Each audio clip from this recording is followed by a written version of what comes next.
Hello, welcome. Hello. I was gonna, Thank you. yeah. I always start the the experience with this, so let me do that right now. Let's see.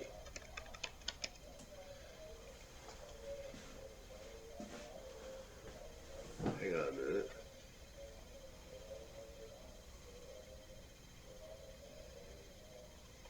Here we go.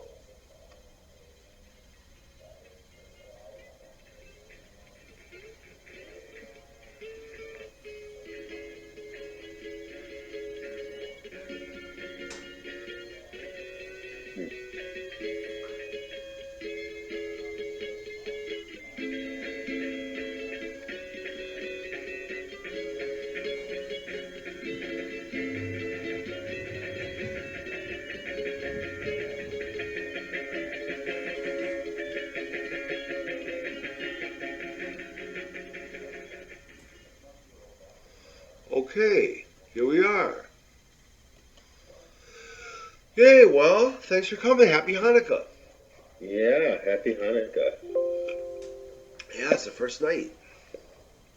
Nice. Yeah, we haven't lit the Are candle. you doing anything special? Well, last year I lit all the candles. Kathy has a menorah that was her dad's, and I was the one who got to light the candles all the days. So I'll Oh, probably do sweet. that. If we do it again tonight, we'll probably do it. There was a couple nights we didn't do it, but pretty much most of the nights we did it. So Mm. it's interesting because the menorah itself, I don't know if you've seen it. It's shaped like a fish, so it's kind of almost like a Messianic Judaism menorah. Like we don't really know why her father decided to get that one, but he's had it forever. He's had it since before either of us were born in the '60s when he went there. So Mm. it went to the Holy Okay. Land and got it. So yeah, so that's nice. How you been doing? What's been going on with you?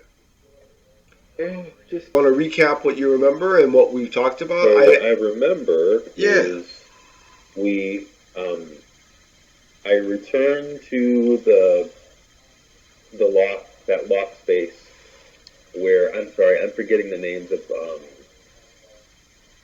the the couple. Sorry about that. Right Oh, now not it's at all. coming to That mind. makes sense. The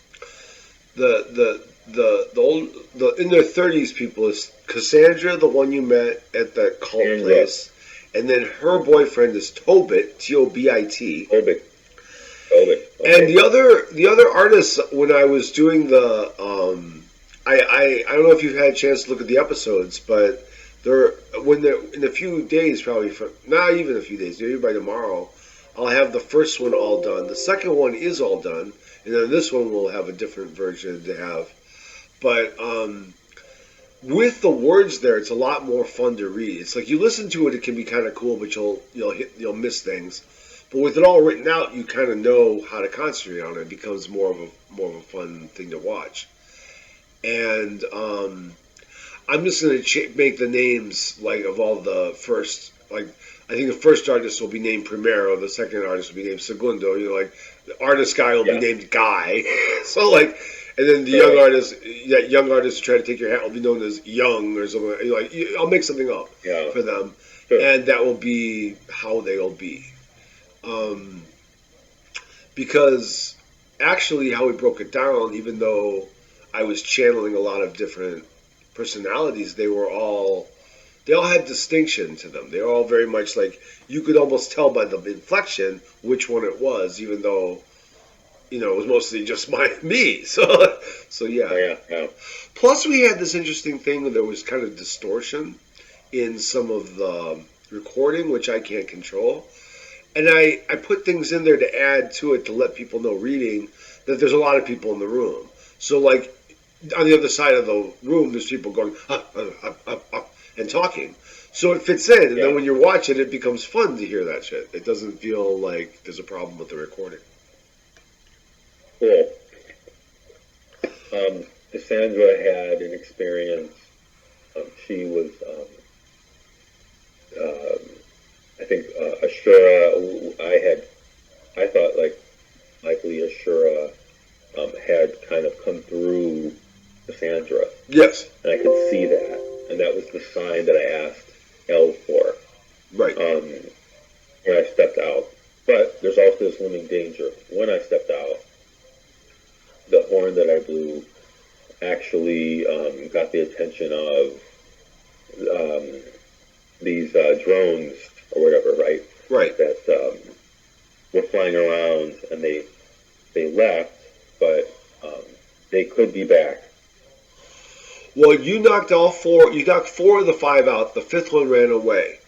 You remember right before you left, and I looked at the recording, and I had the words up, and I saw that it had a lot of what we do in our game is kind of allow it to be a dream. We don't come in there with millions of plans, like say conventional Dungeons and Dragons or some of the other Yeah. RPGs. We literally have ideas. I have ideas, but we're channeling like the voices, the characters, the direction. Literally, I think in a real way, we are channeling God's will to be and Goddess's will and all these other saints and Buddhas and stuff to help us do these kind of ritualized games. Because what we're doing eventually is trying to, in our own way, get the guys back together. At least for the people who get to watch our shows. So, and that's kind of our church's way of bringing people in, even though it's also fun in a game. I think that it it's interesting to know that even it's kind of like how a dream is written, or like how you write like channeling or symboly stuff as opposed to all plotted out. And I think we have a world where the plotted out, the rules lawyers kind of ways of playing Dungeons and Dragons has tended to take the front seat. Whereas what we're doing is also there, but it's kind of I think people are puzzled by the kind of stuff that DMs and players do that isn't by the script, that is more open, that may not be as planned. I'd like to have ours Yeah. kind of a healthy alternative, or to infuse some life into the way the rest of people do it. So, because even if you stay with rules, you could still have more fun. I think if you have more spontaneity like we do. Yeah. So, Okay. so the point is, it was at the point at which you agreed to play with them the game that the constabulary and the army Right. started knocking the door, and it was somehow I mean they had their robot machines come and sit down and try to block the door, and in the minds of most of the artists, they were the ones who scared away the army, but really somehow with that vision that you saw of Cassandra channeling Ashura, you and her clearing her throat, the that's what brought it in. So really, you had a time distortion effect, and that time distortion effect, there was a moment of timelessness, like the eternity of the God's world that entered into the world of the game, and that actually might have been one of the reasons the police and the army were coming to get you. But there's also the thought that maybe that there was information from that drone that drew them, and that maybe the drone may or may not come back, but they had come back with the information of, oh, there's a strange-looking man, strangely dressed with a big staff, who's got a horn and seems to be like contacting other worlds, and we better go investigate or maybe arrest these people because there's been trouble here before. That all. Well, I'll just tell you without having to roll. That is things that you are kind of hearing, feeling impressions of what was happening. At the same time, there's something scaring them off. That there's something protecting the loft and the building, and that's kind of where that's at.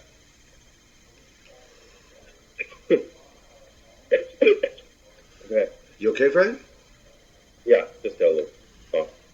Okay. I've been a little sick, but Oh, I'm sorry, I'm good. Fred. Well, here's to your healing, Fred. I'm I'm sorry. getting over it.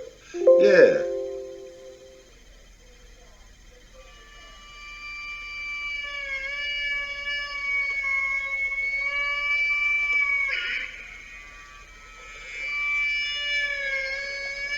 Some of the artists have plugged in. They're starting to play some music, but they're just kind of messing around on guitars and other kind of instruments that you're not familiar with. Kind of like a guitar or a lute, but like electrified. I think it's their way of celebrating. Cassandra is downstairs now, and Tobit is kind of like massaging her and comforting her. A couple of that young artist who had the hat is kind of talking to her. A lot of other people are putting the robots back, and they're working on the robots. And they're in a good mood. Everybody's really happy. Outside, the protest has kind of gone off somewhere. Um, um, uh, Tobin, and what do you do? I was like, oh my god, what a trip. Does this happen often? Happens too often, if you ask my opinion, friend. Tobit says. I'm really amazed at those robots. I just wasn't expecting. It's a good thing, isn't I it? knew. You like the robot? I told you it was a robot.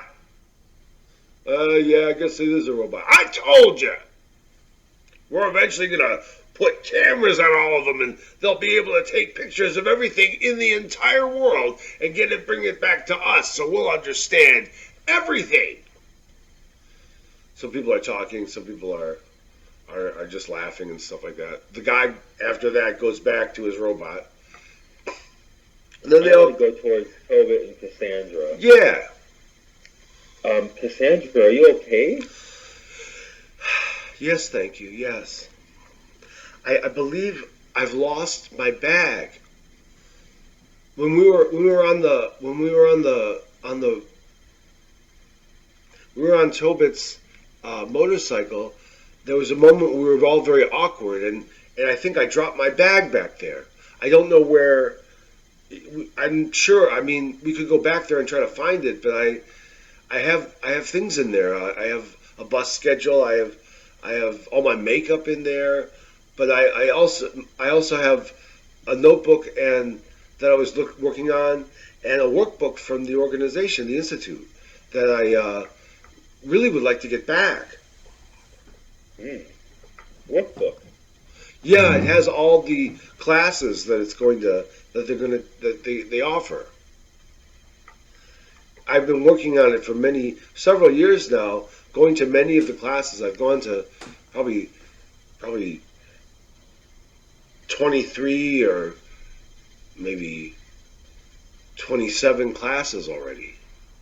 How do the classes help you? They have a way. They don't help you at all. Please, Tobit, let me answer. I'm sorry, baby. The classes clarify. You go to one and you learn a whole group of things about the architecture of mind and the architecture of soul and the architecture of society. And then the next class you take, you realize that the first class you take kind of led you in different directions, and then you have to correct those directions. So every class, there are things to correct the mistakes of the last class. So it's very important you take the next class to be ready to know everything. I think that's just why can't the classes just have, I don't know, if not correct information, accurate information to impart in the first place? well, that's part of the weight of knowledge, friend. The weight of knowledge can sink what knowledge is, and kind of almost like a large rock on top of a card house. Even though the cards are very strong and are built by the greatest things we can do, that rock will break it down. So in order to accommodate the rock, we have to build around the rock with a better card house. I really don't understand that, friend. Tobit, you never would understand. Yeah. No, go ahead. There's nothing to say. Tobit does not support me in this. I support you, friend. You don't support the fact that I want to be in these classes. What is the goal, the final goal of taking these classes? Clarity, wisdom, godlike ability, godlike wisdom, godlike compassion, godlike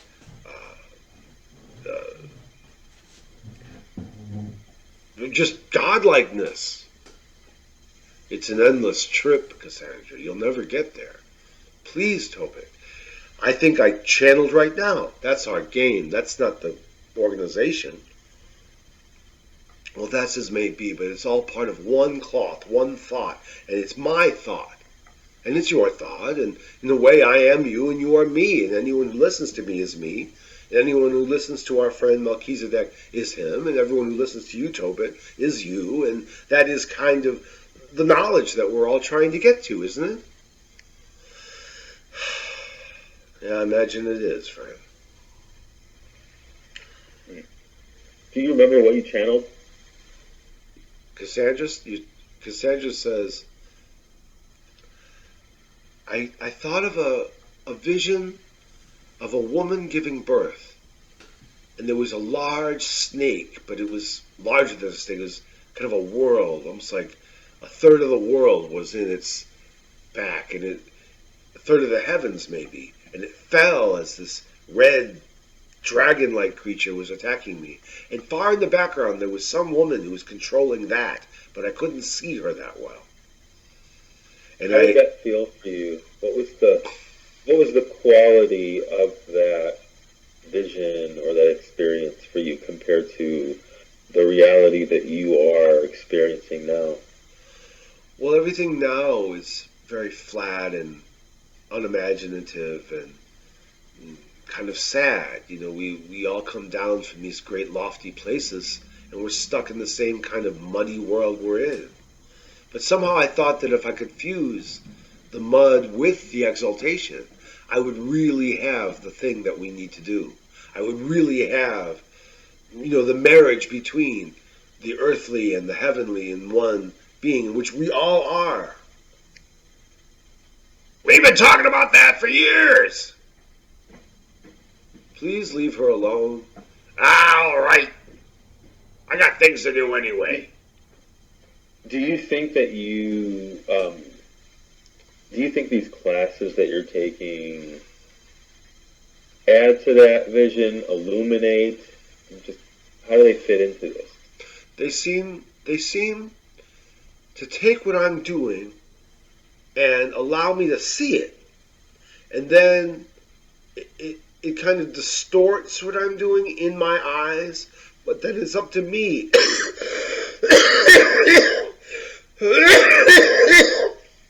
It's up to me to put it right in a way.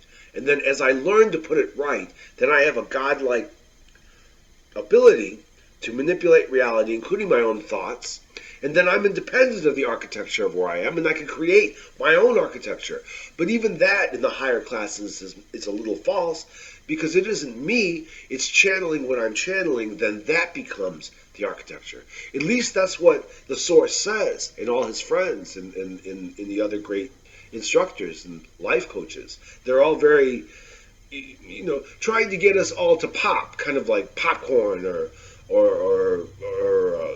like get out of the chrysalis of what we're at, as a bug might become a butterfly, a nicer bug, even though it was already a bug, but it's a better bug now. And then you see that finally that, what is a butterfly but perhaps food for a bird, and so then you become part of that life, and then the bird becomes, eaten perhaps by us, and then maybe we're eaten by some monster or some dragon, or I don't like that thought. Don't worry about it. Maybe we should play the game, Cassandra. I wouldn't mind. Yes, let's play the game. All right, I'll get everyone together. Get around the circle. Get around the table. So, not everyone in the room, but like a good... Oh, so let's see. Oh, let me look at it. I've got a dice. I'll look at it. 11 of them. It's 11 people, including the several you know. So you have the guy with the voice, that fellow. You have Tobit. You have Cassandra. You have you, and I guess 7 other people. Kind of get around the table. They sit around the table. They bring out dice, coins, sticks, cards, and spinners. And they're just... You don't really understand the rules of it. The rules seem to be very obscure. Like, it's almost like people are making up as they go along. And anyway, they have... do you have dice, friend? Yes, I do. I have electronic Okay. I have a 20-sided die, and what shall we use? Shall we use? What would you be interested in using? 20 or 12? I could do 20, I could do 12, I could do 10, Let's 8, let's. 6, and 4. Okay. Well, we have what we need then. Um. Uh. Maybe. So, Maybe Melchizedek, you'd like to uh, lead the inspiration. We basically start with a meditation. Um, Sometimes it's a reading from one of the codexes of the world. Sometimes it's something we wrote. Sometimes we just hold forth and say. Um, but you come from somewhere else and you bring something else. And I was hoping that you would come. I knew that you would come eventually. And I guess we all were hoping that someone new would come. Would you like to lead us, friend, in a meditation? I can lead in a meditation. Perhaps just set the Um, scene of what gods or goddesses we would be, or saints, or Buddhas, or spirits, or kami, or whatever you'd like to do. hmm, You could also okay. roll the dice to see if you have an insight too, because that's obviously a lot to ask you to do. Sure, I will roll the dice to see if I have an insight. Or the die. I'm going to do the 20-sided die. Okay, 17. nice. I better have an insight. I Yeah. do have an insight. Um, okay. So the meditation will be on your natures. The meditation will be on your Buddha nature. Mm. That is the nature inside everyone and everything that holds the highest potential. I want you to think about that. I want you to meditate in the God in yourself, the possibility in yourself. I want you to meditate on that as if they were waves coming from your heart out into the universe. And as you meditate and as those waves hit everything else, you are eliciting the Buddha nature in everything. And that everything, your environment, is something that you are able to control. Your environment is everything that you're able to influence. Think of your Buddha nature and extend that out. You feel yourself drifting, you and everyone else, in a circle, into realms far off, kind of like a beautiful seascape of gray sands, two white suns, a large and a small, both pretty small, kind of like a almost like a stormy day, but it's very clear. Everything is very gray, milky gray. The water is beautiful and gray. The sand is soft and peaceful and gray. You guys are sitting around a circle. There's a campfire. Someone, it seems to have always been there. Um, there seems to be less of you. There seems to be more of you. You see that there's 6 of you and 7 of you. You see that there's 26 and 27 of you. You see that there's hundreds of you and thousands of you. You see that there's one of you and it's you. You see that it's one of you and it's me. You see it's one of you and it's Cassandra. You see it's one of you and it's Tobit. And every single one of the artists become this one. And you see all these faces changing. And yet all through there are these two suns that you realize one is actually a moon, and then you realize they're both moons. And then you realize that they're kind of like two eyes looking at you. Then you kind of realize that they're your eyes looking at you. And you're in this space.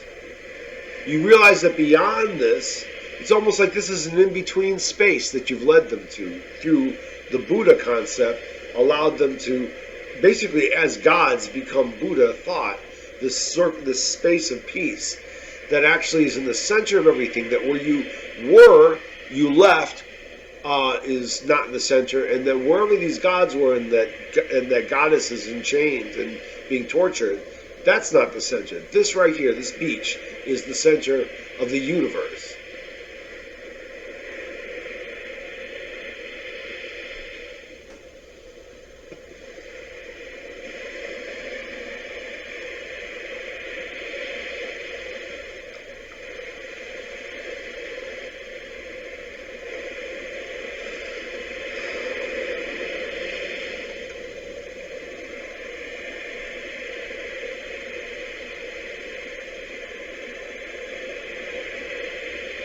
Nam-myoho Renge Kyo, Nam-myoho Renge Kyo, Nam-myoho Renge Kyo, Nam-myoho Renge Kyo, Nam-myoho Renge Kyo. Om Mane Padme Om, Om Mane Padme Om, Om Mane Padme Om.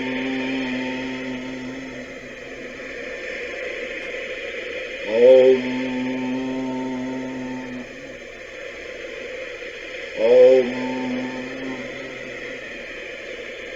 You feel all these mantras from not just where you're from, Melchizedek, kind of an earth, but all wherever they're from, and then all over the universe, all of these Buddhas. It starts out almost like the Lotus Sutra, where you have a gathering of all the great beings. It almost makes you want to read it right now. It'd be kind of a good thing, but we don't have it right now. But just the endless introduction of all of them there.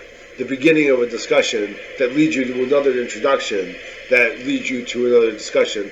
All of which, the beautiful thing that I understood about that particular beautiful book is that it really isn't about what's said, it's about the experience of living in the greatness and grandeur of all of these great beings, which are here with you all the time, no matter where you are, even if you're sitting on a beach with a couple friends, over a campfire.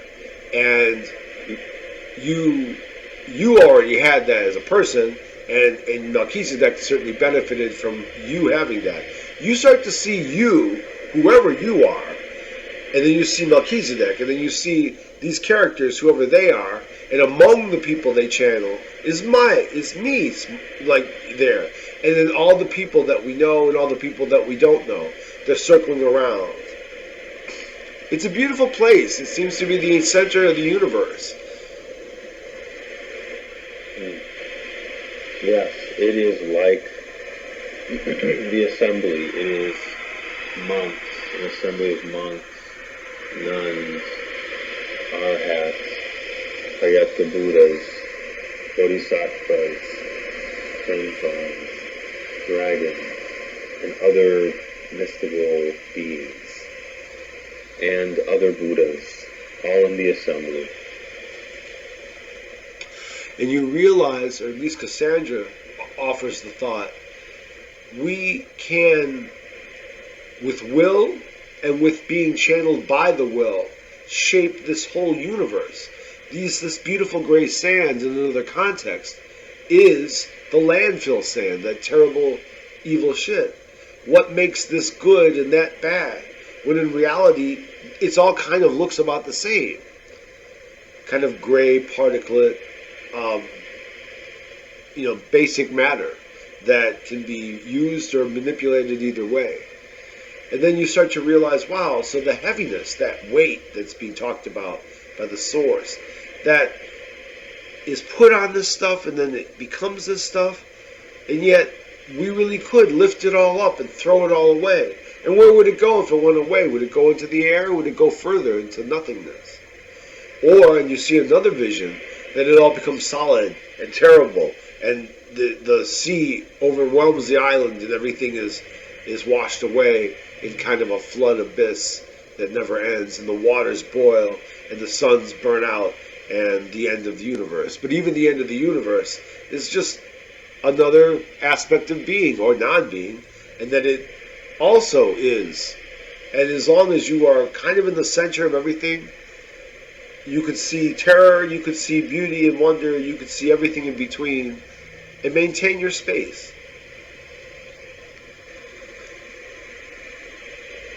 And then you hear Tobit say, where do we go from here?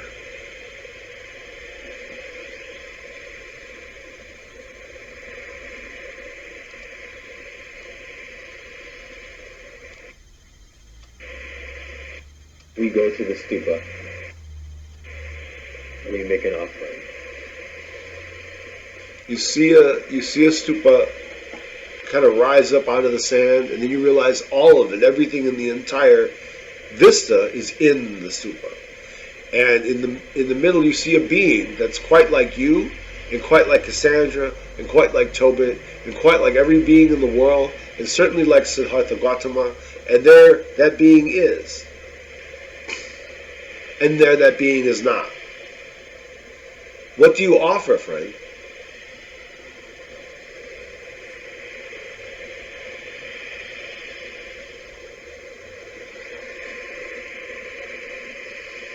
Nothingness.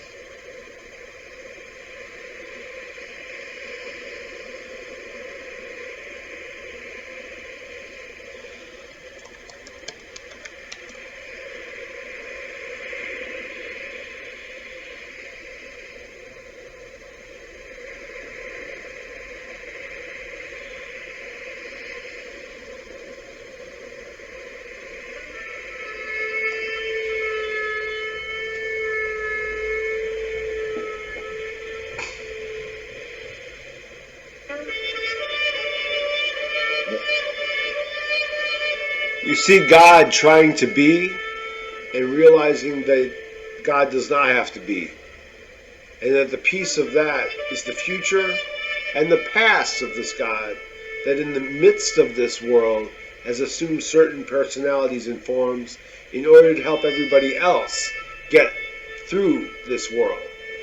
And that God himself, searching for the completion of the goddess in all of us, that is just the choice of the universe to be this in the midst of this world. So it is both eternal and ephemeral and non-existent and completely existent. There is no contradiction between worship and between meditation and between atheism and between polytheism and between animism and between materialism and between everything. And you hear somebody saying that, you know it's one of the artists, might have been that guy with the hair voice, because he seems to be more of a leftist. And they're just talking about, sometimes there's the old presiders, sometimes there's the new presiders, and sometimes you should have no presiders. But all of it fades and all of it comes back. And all of it fades and all of it comes back. What is the eternal? Can we latch on to the eternal? Or are we captured in the eternal? And then at that point, friend, roll the dice. Roll your 20-sided dice. 2. What? 2. Oh my God. Well,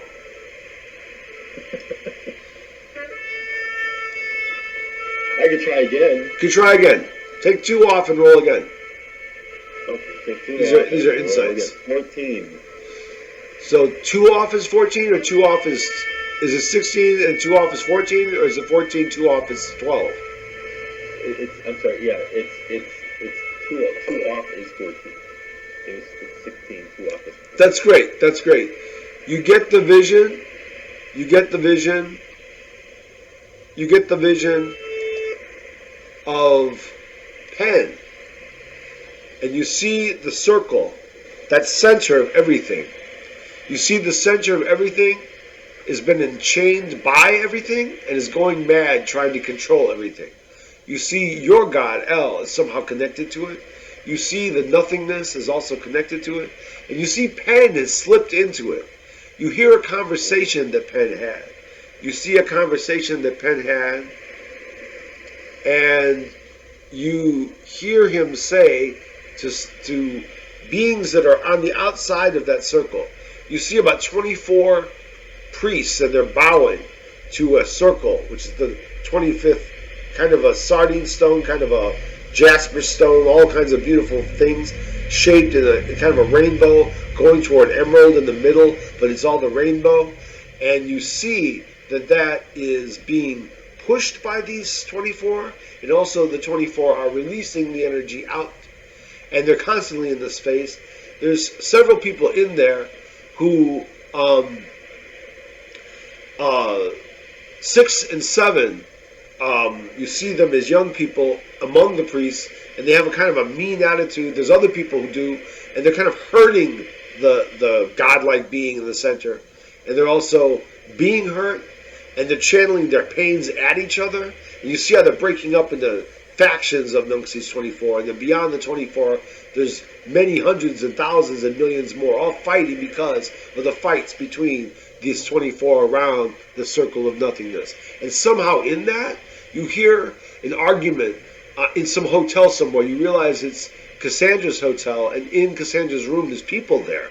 There's several people, including someone named Six and someone named Seven, claiming to be Sixth and Seventh from this center. And in the conversation, in the interaction, the banter, our friend Penn was there and claimed to be Zero. And he got arrested by the hotel security and is being taken somewhere. And you get that insight. So, is there anything I could do? But I'm asking now I'm asking you. Yes. Is there anything that could be done about that? Like, could I go intervene? Well, I mean, what would you describe with the vision you see? You see all these things kind of out there. It's almost like out in the waves is where the center is. Then when you look around, you realize it's in this campfire. Then you look around, you realize it's in your own heart. Then you look around at all the other kids around, and it's in each one of their hearts. Then it's in the suns and the moons.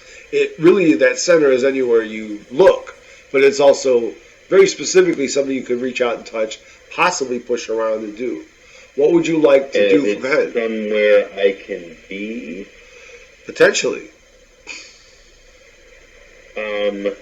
So I would like to attempt to free Penn. How would you do that? You see that he's kind of in a room. He's being interrogated. What do you do? What I do is I freeze the interrogators. Okay. And I reach out and pull Penn away. And where do you pull him?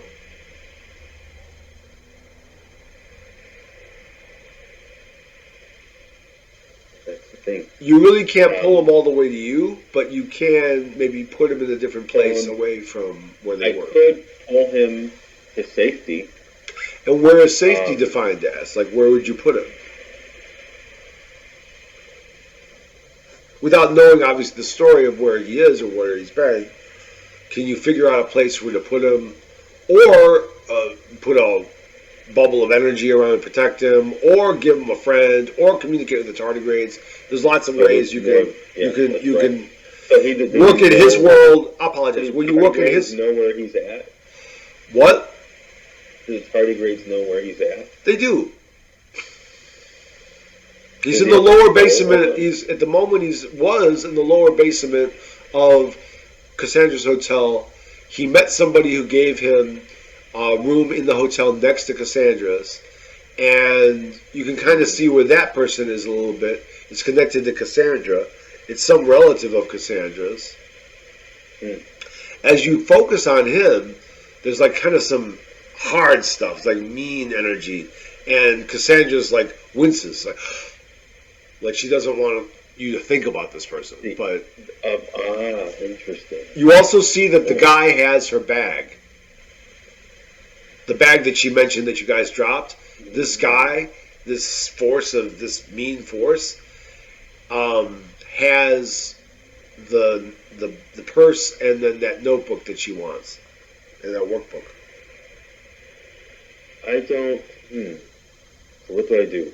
I don't understand everything that's going on with Penn right now. I know he's being interrogated, but he has. The tardigrades know where he's at. If there was only some way to communicate with him. What you can do is leave a message, if you will. So that the next time, I mean, this is out of game, but the next time I play with Penn, because I did a whole game with him, like earlier, where we got to that point where he had been arrested and dealt with. and was in the middle of that. The next time I play with him, there'll be a vision that I'll negotiate that will be you doing whatever you're going to do right now.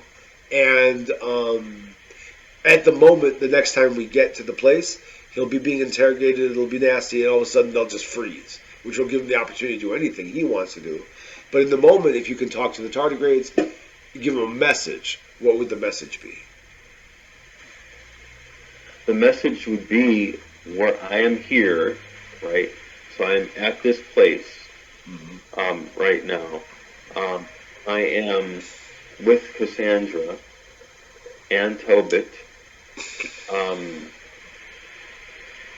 and I am attempting to figure out kind of the power source, right? Like the thing that we're trying to do originally was cut off the power of Harmony Farr and the Red Dragon, right? So I am attempting to figure out how to do that from within this world that we're in. And at the same time, I don't know, try to liberate these souls like a god. Well, you see that he was about the same business during his recent walkabout in the world. He tried to come and see you because he found that bag, and he was trying to eventually found Tobit's address, the one where you're at now. But on his way, he was stopped at a police stop of the buses that were going toward that part of the city. And could you roll a dice? I'll tell you why, maybe, if you roll a dice right. 27. Yep. 12.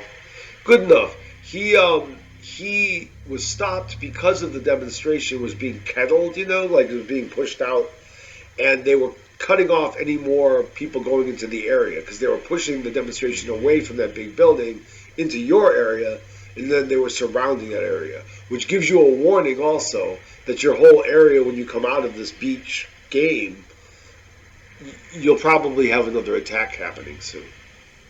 Oh, okay. So I have to warn, and soon. So that means I kind of have to warn people. Yeah. Okay. All right. So I guess if I could leave that message, but he has the knowledge of, if Penn has the knowledge of where I'm at, right. I want to open a line of communication, if that is possible, so that Penn can communicate back with me. Sure.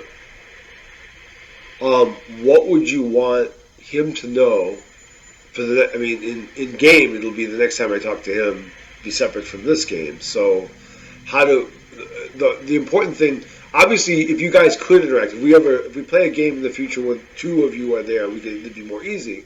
But until we get to that place, it'll have to be like you give ideas that I can then convey to him, and then vice versa. Until you guys get together. What would you want? Yeah, take your time. What do I know that would be useful to him? That is the thing, right? I mean, what pieces doesn't he know about that I know about, and vice versa? I mean, one is, I don't know if he knows our location, so that I would like. That'll be communicated then. You know, the location of where we're at. Yes.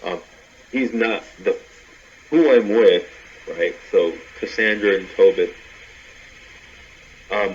I'd want him to know that there is this cult that seems to be. I suspect it is that one of the keys, right, if not the key to figuring this out, right? And that this cult is controlling a number of people in the city. Possibly it has something to do with the protests, the police, right? I mean, who knows? The source, right? It's called the source. The man and whatever he's channeling is likewise called the source. He seems to. And I think the source is draining energy from its followers who I think are the gods who are trapped in this world. That's my hypothesis. Just so you know, Penn came in there with the idea that they were all gods. He was yelling at them to get out of the prison they were in. He was walking around with the protest sign saying, "Your gods are trapped in a dimension." Everyone thought he was crazy. He didn't get too much success. But then he went on an adventure and met people and did things. Yes. That's what I want to tell. I mean, I'm trying to figure out how I can do this. Tell Tobit and Cassandra, like, what is actually going on.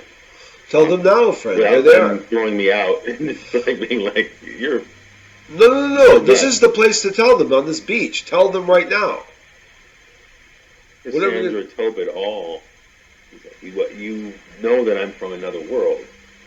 You obviously, like, I am not from here. I am from in a world that is external and internal. You are all gods and you are trapped here. You have to release yourselves. I am a priest of El. One of you is El. I imagine Tobit might be El. I don't know. Who knows? But I am a priest of one of the gods who's trapped here, and I came here to liberate the gods. I believe the source is trapping everyone here, regardless of whether you are following them or not. I need everyone to wake up from this dream. Can you roll two? Can you roll two 12-sided dice, one and then another? Yes, I'm gonna do 12-sided. Okay. 10. And then I'll do another one.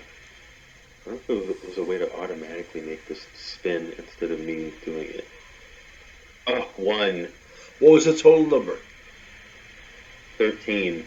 I got 15, so the resistance is there. You get the impression that you almost said the whole thing, but you had something off. Perhaps, roll it one more time, we'll see what we do. Roll those again. Okay. Take 2 off. Do it again. Take 2 off. Okay, 7. Total 7? And then I'm gonna do... Oh, no. No, total... No. 7 Roll I the got from two, first roll one. 2 12s. Okay. 7 and what? 11. 7 and 11 is 18? 18. I have 3, so you totally got it this time. Okay. You see that L is hiding. The reason there was a resistance, L is hiding from this too. Even though you be nice to him about it, he's stuck also in a way. But there's a certain element. It's not Tobit who's L. Is it Cassandra? It's not Cassandra who's L. Is it the gruffy guy? It's not the gruff guy. It's that guy, the gruff guy. It is someone around this campfire, but it's not those people. Who?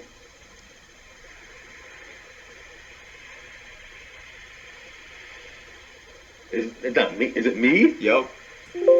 But okay. Okay, I am L. Okay. You, in a different sense, are this will be developed as we continue the game in the future games, but that is the insight that you see, that everybody's playing gods, but in the game of these gods, you represent El and the hopes of El. El is different than you, but in a way, El, you must do for El what El will do in this world. And that as you work for El, El will be glorying and happy in his part of the universe. And he connects through you. Kind of like Melchizedek of old was a Christography figure. Kind of like, was precursor to the God incarnate in man. That is what you literally are right now.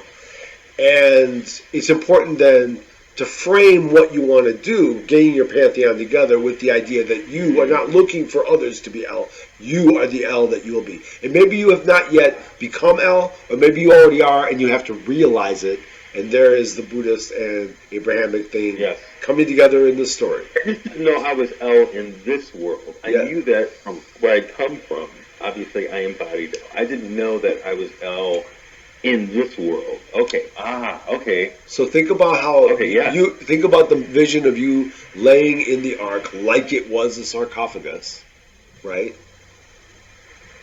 And how you freed Yes. yourself to come into here, right?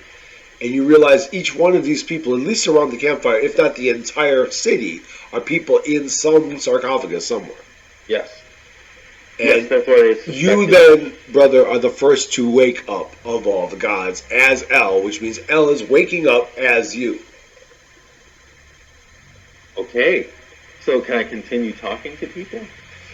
Absolutely. Okay. I am El. I am El. In my universe, I am the creator of the universe.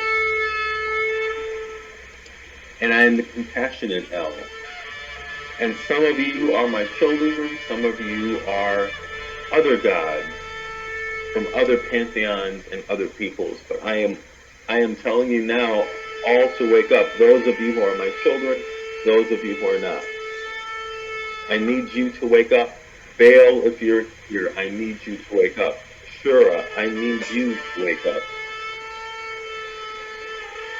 And I name other gods, Yeah, you start kind of doing a start litany. naming, yes. I start talking to everyone, gods of Egypt, gods of Mesopotamia, gods of West Africa, Olodumare, wake up. Yukau, I need you to wake up, Yukau, oh great Yukau. Atabe, I need you to wake up. I need Mesoamerican gods and goddesses. I need you all to wake up. I need demigods, Buddhas, all beings, senators, monks, nuns, all of you. Wake up from this dream, this nightmare.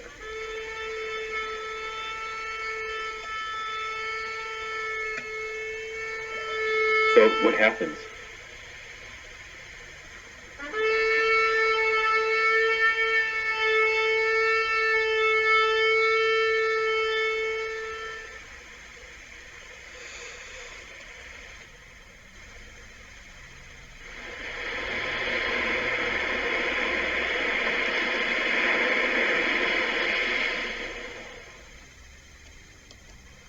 You wake up and you're back in the room,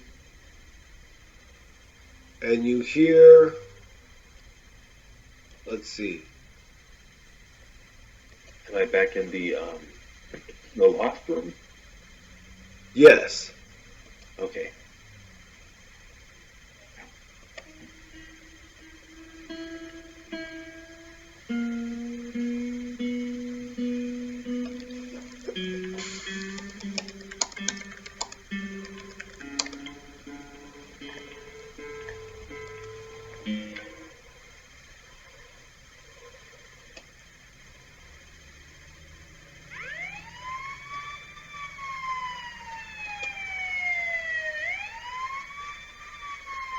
You hear that some police sirens are coming your way.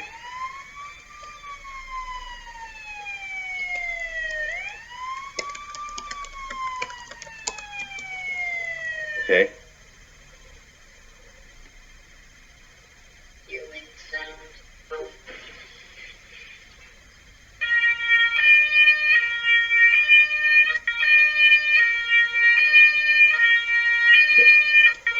What of everyone else? What happened to Tobit and Cassandra? As they get up,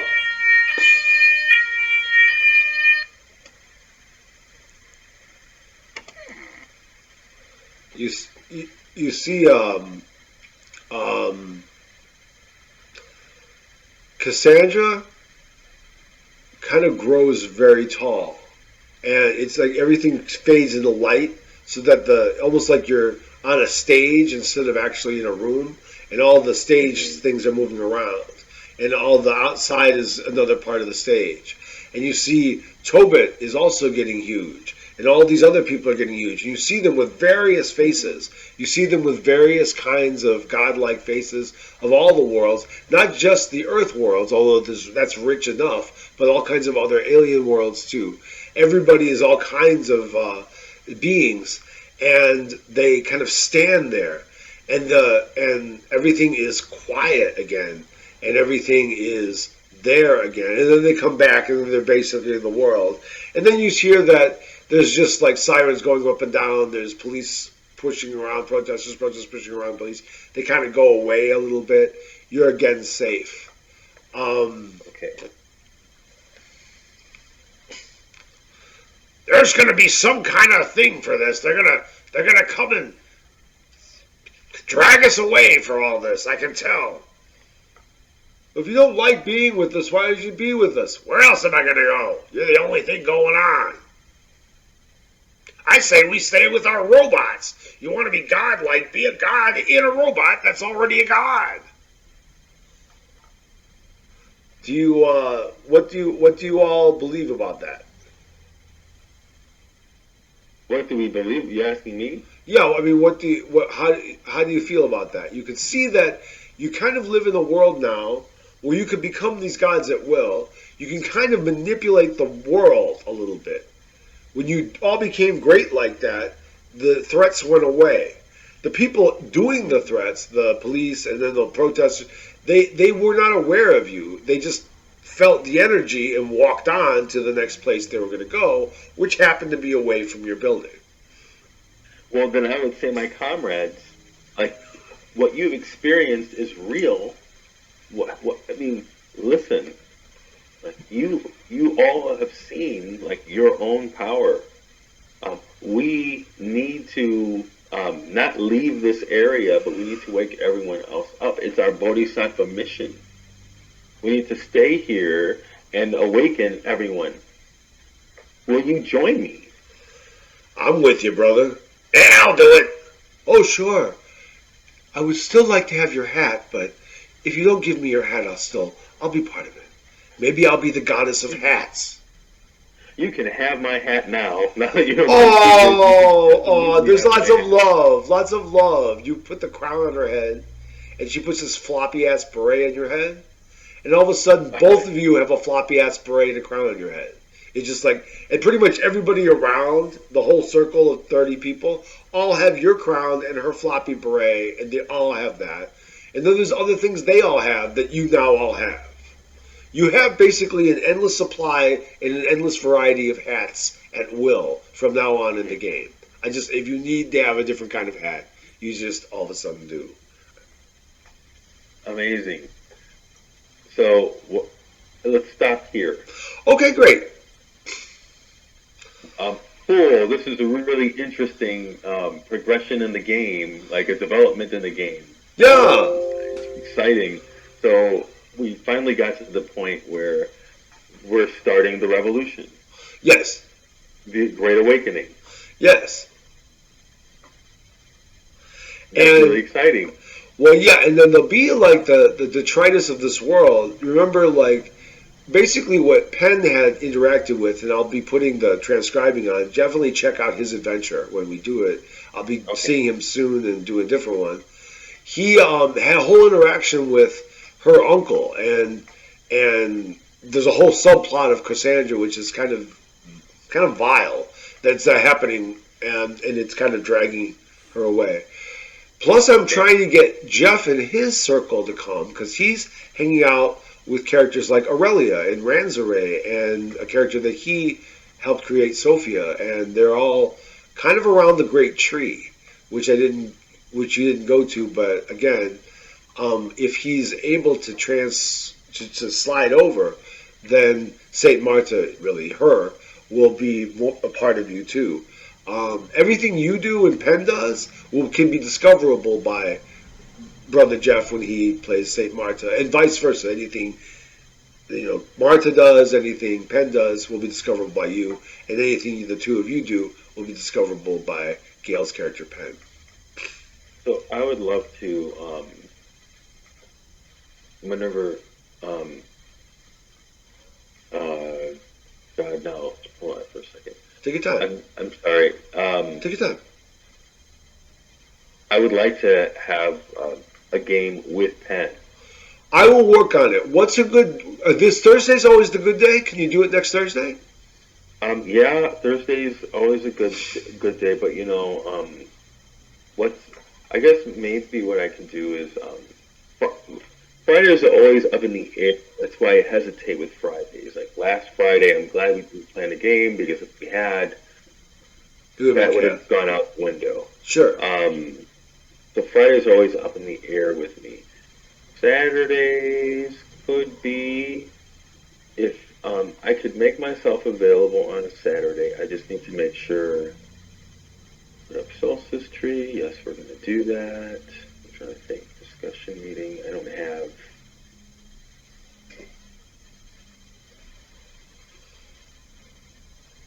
So I could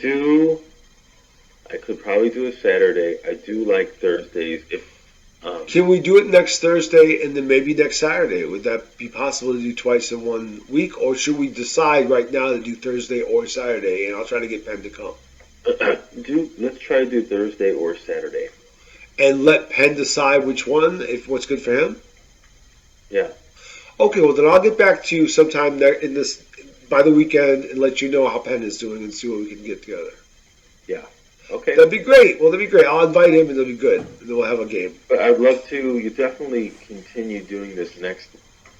Like on a regular basis.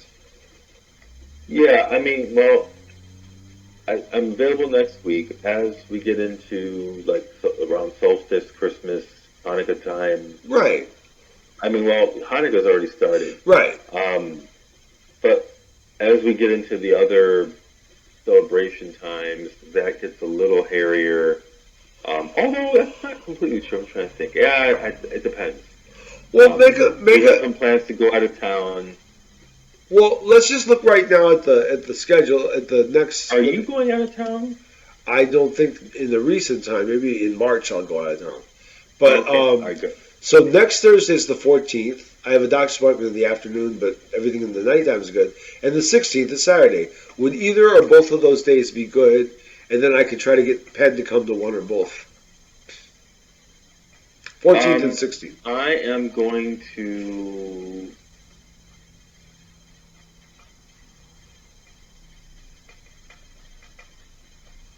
See if Thursday works. Oh, and is it the same time as good? 8:30 to 9:30, or 8:30 to 9:30 with squishy time frame, depending on when Seal goes to bed. Managed to get Seal into bed. He's Sure. He's going to bed a little later, so that's why the time shifted a bit. Absolutely. Well, let me give it to Penn to decide when's good for him. We'll aim for next Thursday around this time. And Penn is a little earlier to bed, but I think he'd stay up to this time. So let me talk to him. Oh. Well, not horribly early. Like he's not like Sabrina, who goes to bed at 7 in the afternoon, in the morning. All right, we'll see if that. I'm like, she gets up really early, doesn't she? Well, she does and doesn't. She always does, but even when she's not working, she tends to be an early person. She tends to be up very early and tends to be up, go to sleep pretty early. And we could try to see if she get her involved. That'd be kind of great. Then we can confer with the Green Dragon. That'd be amazing. Let me see what I can do though. If you say that Thursday is good, and what would good be on Saturday? What would good be on Saturday? Same hours or different hours? I could do a little earlier depending on what's going on. I have to talk to Stacy about if anything. Would you be kind enough to get back to me sometime before next weekend? Yes. Just let me know what are good times of day on Saturday and Thursday. Just let me know that stuff. Okay. And one more thing, friend. You mentioned a couple gods I didn't know. Oldemar I did know, but a couple other ones. Could you send me the gods that you mentioned? Atave I know, but there's one in the middle, in between Atave and Oldemar. That one. Could you send me that one specifically? Because that was the one I really didn't know. And then the rest of them, I'll look them up. We'll look them up together, and maybe they'll start to come. All right. Awesome. Well, love you, man. I love you, man. Yeah. I'll see you. This See you was a later. lot of fun. I'm glad. I'm glad you like it. Okay. Okay. Bye bye. Love you. Bye bye.